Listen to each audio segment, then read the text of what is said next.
Cristo a todos. Sejam muito bem-vindos ao canal Fala de Não para mais uma aula da EBD.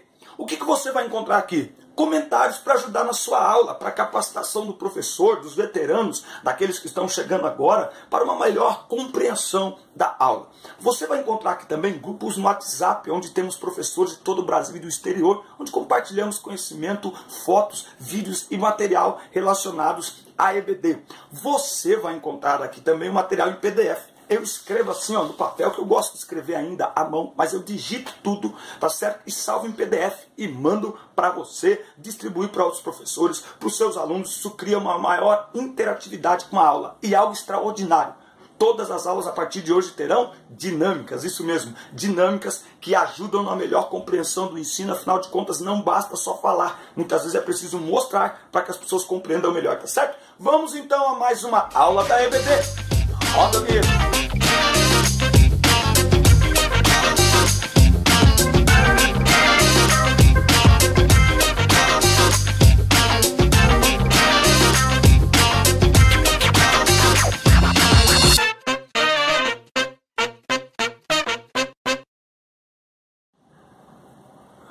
Muito bem, chegando com a lição 11, classe de juvenis, a redenção. Meu Deus, o trimestre, ó, tá indo embora, hein? O trimestre está indo embora. Deixa eu pôr se aparecer aqui. Aí, aqui. Deu. Mas tá invertido, né? Mas tá bom, vamos lá. Ó, Romanos 8, 23. E não só ela, mas nós mesmos, que temos as primícias do Espírito, também gememos em nós mesmos, esperando a adoção, a saber, a redenção do nosso corpo. Os objetivos desta lição é conceituar o termo redenção, distinguir os três termos da redenção, tá? Passado, presente e futuro, descrever as bênçãos da redenção. Então, a redenção foi um ato negocial de Deus em que Ele nos comprou para Ele, resgatando-nos da prisão do pecado, cujo fim era a morte. Nós temos que entender que o pecado não é apenas uma culpa. O pecado também é uma prisão. O pecado também é uma escravidão. E para isso era preciso o sacrifício. E foi dado o sacrifício do único justo, do único santo que pisou nessa terra para satisfazer a justiça de Deus. Estou procurando um. Ah, tá aqui. A justiça de Deus, certo? Então, redenção. Esse assunto que nós vamos falar. Eu tenho um livrinho aqui, ó. Ele tá até meio destruidinho aqui assim, ó. Mas eu tenho alguns livros que eu guardo aqui com muito carinho. Grandes vocábulos do Evangelho. Então nós temos aqui, ó, regeneração, que é o assunto da próxima aula. Redenção, substituição, justificação, que é da aula 13. Santificação, intercessão, ressurreição, expectação, manifestação e glorificação. Grandes vocábulos do Evangelho. É um livrinho pequenininho, mas é muito poderoso, certo? E ele coloca aqui, ó, na página 14, ele coloca aqui o termo redenção, comprar de volta, readquirir algo que foi retirado temporariamente de nosso poder. Significa também redimir alguém que corria grave perigo. Qual é o resultado do pecado? A morte. Então nós vamos ver o que isso tem a ver com redenção. Redenção. Então aqui tem uma reflexão, não é? De alguém que estava no corredor da morte, reconhece que merece morrer, certo? Mas o que acontece? Mesmo sabendo que a morte está muito perto, o carcereiro chega com o alvará de soltura. E ele pergunta, por que eu fui solto? O carcereiro diz, porque um outro homem assumiu os seus crimes e por isso foi morto em seu lugar. Mas espere, eu sou o único culpado para os meus erros. Olhando para o chão sem entender direito, o carcereiro conclui, todos sabem que você é culpado.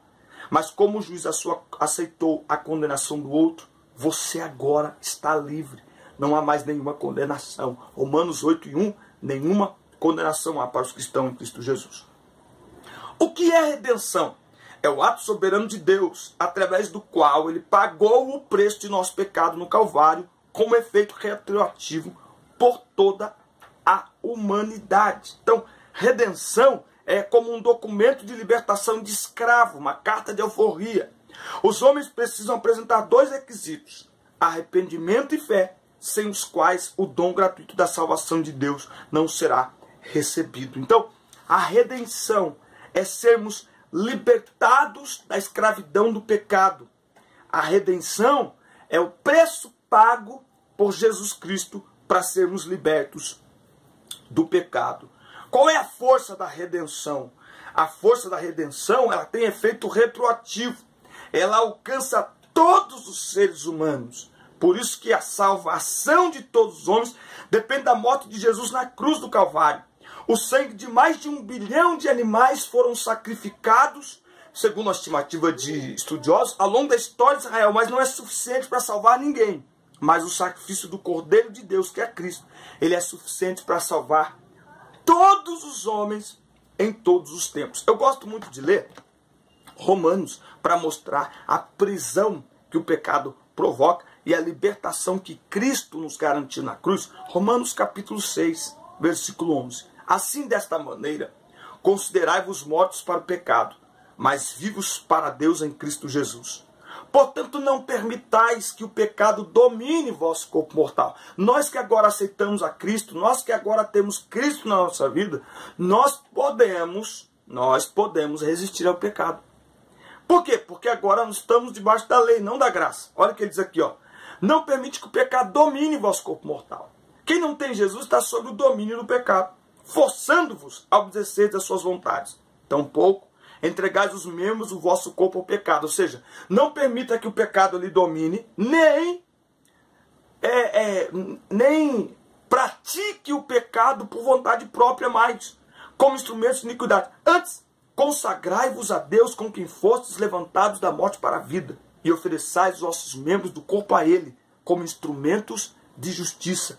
Porque o pecado não terá poder sobre vós, porque não estáis debaixo da lei, vocês estão debaixo da graça, certo? Então, a redenção foi garantida por Cristo Jesus na cruz do Calvário.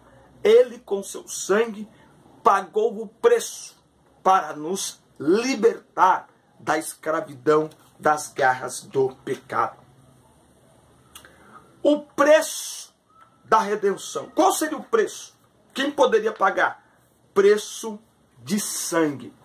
Aqui eu fiz uma pergunta a mim mesmo e eu obtive a resposta. Eu achei ela interessante. Porque a Bíblia diz em Hebreus 9 e 22 que sem derramamento de sangue não há remissão, não há perdão de pecados. Não é? Então ele diz aqui, olha, era uma exigência da justiça de Deus. Mas por que tinha que ser derramado sangue? Eu sou curioso, eu já falei. Por que tinha que ser derramado sangue? Ó, Hebreus 9, 22. Sim, quase todas as coisas são purificadas com sangue segundo a lei. E sem derramamento de sangue não há perdão. Paulo estava fazendo uma alusão aos sacrifícios. Aqui ele coloca Paulo como o escritor da carta aos Hebreus, mas isso é indefinido, tá certo? Alguns dizem que foi, outros que não, porque está fora da maneira dele escrever e tal. Vamos lá. Então o escritor aos Hebreus está fazendo alusão ao sacrifício típico da lei mosaica. Falando de maneira simples, pode-se dizer que quando uma pessoa comete um pecado, um erro de acordo com os padrões moral e espiritual de Deus, a pessoa tinha que fazer uma compensação. O Criador, sendo justiça, não pode simplesmente desconsiderar o pecado, certo? Mas depois de errarmos tanto, o que poderíamos dar a Deus para compensar? Nas Escrituras, a coisa mais importante que existe para Deus é a vida, que está no sangue. Por isso que as Escrituras dizem que o preço pelo pecado é a morte do pecador, porque o salário, o resultado do pecado é a morte. Quando o israelita matava o animal em sacrifício, na verdade, de maneira simbólica, o animal estava morrendo em seu lugar, porque ele, o homem, era o culpado. E ele então é que devia morrer. Mas segundo a benevolência de Deus, ele permitia que o animal limpo servisse como expiação em seu lugar. Os sacrifícios, acima de tudo, apontavam para o sacrifício de Cristo, que é o assunto da carta aos Hebreus. Então, já que o sangue, ou a vida, é a coisa mais importante e valiosa do ponto de vista de Deus, é a única coisa que pode compensar o pecado e os erros morais diante dele. Então, sem derramar o sangue, sem sacrifício da própria vida, não há perdão. Mas como Cristo derramou seu sangue em nosso lugar, então não precisamos mais pagar, porque ele já pagou, ele já deu a sua vida em lugar da nossa vida. Aleluia! Esse é o preço da redenção. Os tempos da redenção, passado, presente e futuro. Passado, quando Cristo pagou o preço.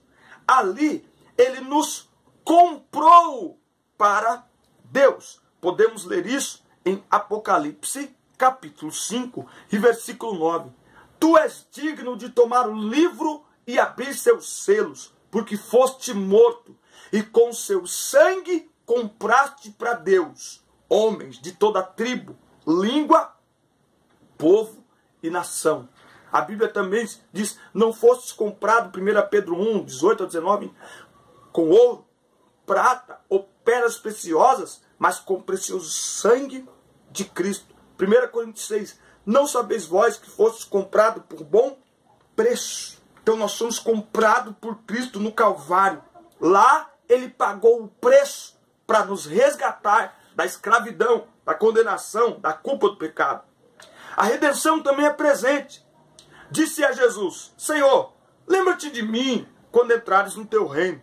E Jesus disse o quê? Em verdade te digo, que hoje mesmo estarás comigo no paraíso. A vida daquele ladrão foi narrada por Lucas. De maneira extraordinária ficou essa promessa. Não tem indulto, não tem nada. Ele morreu miseravelmente, mas com enorme alegria no coração Jesus salvou. Ele nasceu de novo. Ele se converteu, e toda vez que alguém se converte, ele se torna herdeiro de Deus. Não há, Paulo diz, Romanos 8, portanto, agora nenhuma condenação há.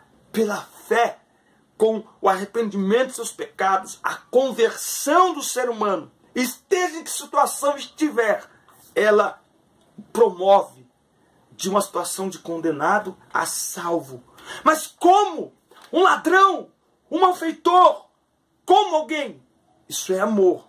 Amor incomparável. Então, quando a pessoa aceita Cristo, a sua condição é mudada. A redenção se manifesta na vida dela. Futura, glorificação. A redenção que no passado foi realizada no Calvário e no tempo presente aconteceu quando da nossa conversão, também terá um futuro. A glorificação do corpo por ocasião do arrebatamento. Paulo diz que a natureza geme e nós também gememos, esperando a adoção, a saber, a redenção do nosso corpo. O anelo por esse dia é enche de alegria a todos aqueles que têm o Espírito Santo. Por isso que o crente mesmo em Jesus, ele tem saudade do céu. Ele deseja se encontrar com o seu Senhor. A bênção da redenção. A redenção traz consigo maravilhosas bênçãos. Primeiro, fez-nos agradáveis. O pecado nos tornou inimigos de Deus, mortos diante de Deus, porque Deus não pode compactuar com o pecado. Mas pelo sangue de Cristo, agora nós podemos nos aproximar de Deus. Vamos ler Efésios, capítulo 2. Toda aula eu leio, mas é lindo demais isso aqui, ó. Capítulo 2, versículo 14. Porquanto ele é a nossa paz, de ambos os povos fez um só, e derrubando o muro de separação, em seu próprio corpo desfez toda inimizade, ou seja, anulou a lei dos mandamentos expressa em ordenanças, para em si mesmo criar dos dois um novo ser humano, realizando assim a paz, e reconciliar com Deus os dois em um só corpo, pelo ato na cruz, por intermédio do qual ele destruiu toda a irreconciliabilidade. Ele vindo, proclamou a paz. Que paz é essa? Paz com Deus. Então, Jesus Cristo, por meio do seu sangue, nos fez agradáveis. Quando o Pai olha para nós, ele vê o sangue, ele vê o sacrifício de Cristo. Perdão do pecado. Como dito anteriormente, para a redenção se concretizar, é preciso ter arrependimento e fé. Assim, a redenção confere o perdão dos pecados, porque houve arrependimento. Isso nos livra de uma tremenda maldição. Então, o ser humano, ele precisa reconhecer que sem Jesus, ele é digno, ele é merecedor de condenação, ele é merecedor de maldição, ele é merecedor de morte, ele é merecedor do inferno. Isso aqui serve também para os crentes terem cuidado, porque agora nós somos adotados como filhos. Nós deixamos de ser prisioneiros e escravos do pecado.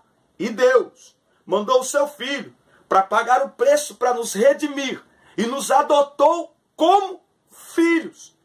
Ele nos adotou com os mesmos direitos de filhos legítimos. Ele nos adotou pelo sangue de Jesus Cristo, seu Filho, vertido no cruz do Calvário.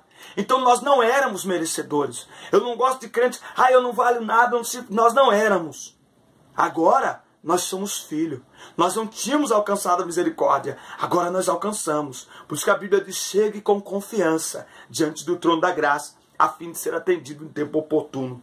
O selo do Espírito Santo é outra bênção da redenção. O selo do Espírito é uma consequência para quem é redimido por Jesus. Não é o batismo aqui, não, é a morada. O crente em Jesus, ele passa a ser morada, templo do Espírito Santo, habitação do Espírito Santo. Antes vazio ou cheio de pecados, cheio de ódio, de raiva das obras da carne. Mas agora, limpos pelo sangue de Cristo, nos tornamos a habitação de Deus na pessoa do Espírito Santo, para habitar em nós e para nos guiar. Amém? Muito bem. Queridos, a dinâmica para a lição 11 é muito legal. É muito interessante. Eu gostei muito dessa dinâmica. Eu vou explicar aqui. Então preste atenção, tá? Eu vou usar aqui, um caderno só para mostrar uma coisa aqui simples, até para fazer um teste, certo? E vou usar também um pedaço de TNT vermelho, que eu comprei baratinho, R$2 e pouco, você encontra isso aqui facilmente. É o seguinte, para você fazer essa dinâmica, tá bom? Então, suponha que isso aqui é o chão, tá bom? Seja da sala, seja o pátio ali, não sei como que é a sua igreja, o quintal ali, o corredor, enfim, tá bom? O que você vai fazer? Você vai fazer 2 círculos. 2 círculos. Esses círculos precisam ser do tamanho que caibam os seus alunos dentro. Eu fiz muito grande aqui, vou fazer menor, tá bom? Mas o importante é que nestes círculos caibam todo o pessoal que tiver com você aí participando da dinâmica. Então tem que caber todo mundo. Então tem que fazer um círculo grande para caber todo mundo. Certo? Nesse círculo você escreve assim, homem. E no outro círculo você escreve Deus. Não tá lendo? Legal, mas tá entendendo? Bacana. Então aqui homem, aqui Deus, certo? O que nós temos aqui? Nós temos um caminho, certo?